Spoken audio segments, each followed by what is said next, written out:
Ali Khamenei est mort cette semaine, le dictateur iranien, au sujet duquel le président de la République française a déclaré: l'histoire ne pleure jamais les bourreaux de leur peuple. Certains sont allés plus loin, en se réjouissant ouvertement de la disparition de Ali Khamenei, le jour où dans toutes les synagogues du monde on rappelait le péril de Amalek et tous ses avatars au cours des générations, tous ceux appelant à l'extermination des Juifs de la terre. Et le risque serait d'imaginer que la lutte contre Amalek d'une fin en soi, et que le happy end de l'histoire surgira avec la mort du dernier des descendants d'Amalek. Car dès lors, nous pourrons tous goûter à la douceur de la vie parisienne, des plages de Tel Aviv, du soleil de Floride ou de l'île Maurice, sans crainte de nos ennemis. Or justement, une fois de plus, la paracha de la semaine nous accompagne merveilleusement, comme depuis des millénaires, et nous enseigne que la mort de Ali Khamenei ne peut être qu'une étape vers l'apothéose de l'épopée du peuple juif.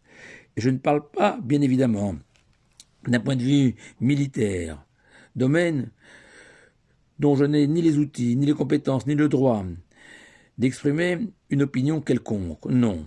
Je voudrais évoquer avec vous, chers amis, l'aspect spirituel de ce qui se joue aujourd'hui au Moyen-Orient. En effet, si la semaine dernière, nous avons lu le passage ayant trait à Amalek, ce Shabbat, nous sommes tous invités à nous pencher sur les lois de la vache rousse.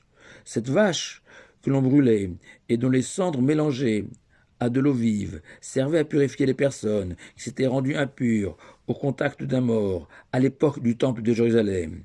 Le Beth Israël, Rabbi de Gour, au siècle dernier, nous en explique la raison. Amalek, pour reprendre les mots de notre grand rabbin de France, Raïm Corsia, auquel je rends hommage pour l'ensemble de son action en faveur du judaïsme national. Amalek incarne le fameux « à quoi bon ?» Amalek est celui qui insinue en nous le doute sur l'utilité de nos mitzvot, nos bonnes actions, parfois teintées de sacrifices financiers avec la charité, alimentaires avec la cacheroute et les jeûnes que l'on s'impose, sacrifices de temps à la synagogue ou à la salle d'études. Face à cela, Amalek n'a que ces mots. À quoi bon ?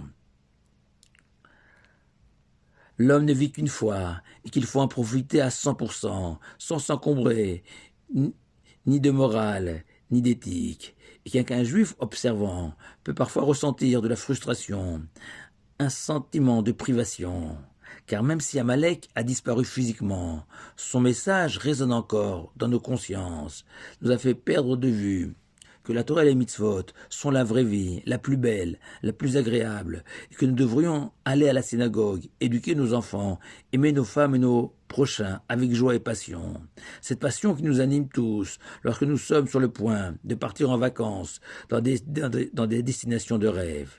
Et la vache rousse était en fait une cure de jouvence pour revitaliser notre judaïsme.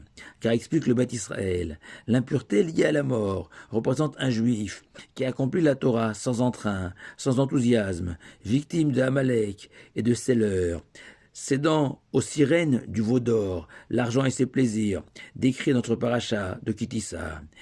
Et nos sages enseignent justement que la vache rousse vient et essuie les saletés de son veau, nettoie ses couches de doute, de paresse, d'inertie, d'indolence qui ont recouvert notre cœur juif, qui ne vibre plus au moment où il devrait vibrer. Se purifier selon la Torah, c'est aspirer à retrouver cette capacité à nous émerveiller devant une mitzvah, une bonne action.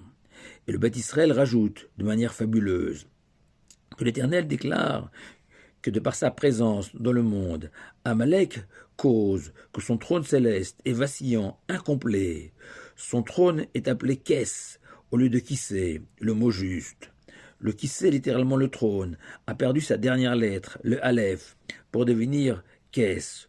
Or, fait remarquer le Beth Israël, les 4 Shabbatot, les 4 samedis qui précèdent Pessah, où nous lisons 4 passages supplémentaires pour nous préparer à la délivrance, correspondent aux 4 passages contenus dans les Téphilin.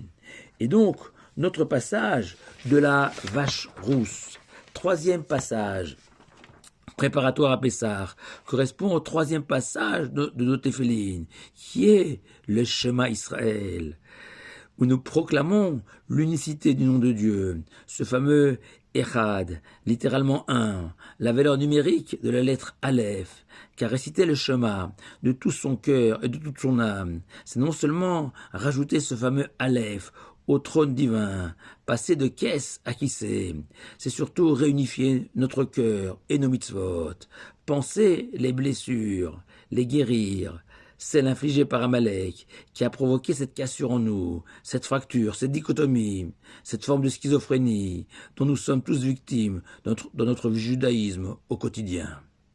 Alors à l'heure de toutes les spéculations sur l'issue de ce conflit au Moyen-Orient, plus que jamais, les paroles du roi David doivent retentir dans nos consciences. Lève Tahor Berali Elohim, crée en moi un cœur pur, ce cœur qui saura battre dans le moment qui le mérite vraiment. Shabbat Shalom à vous tous.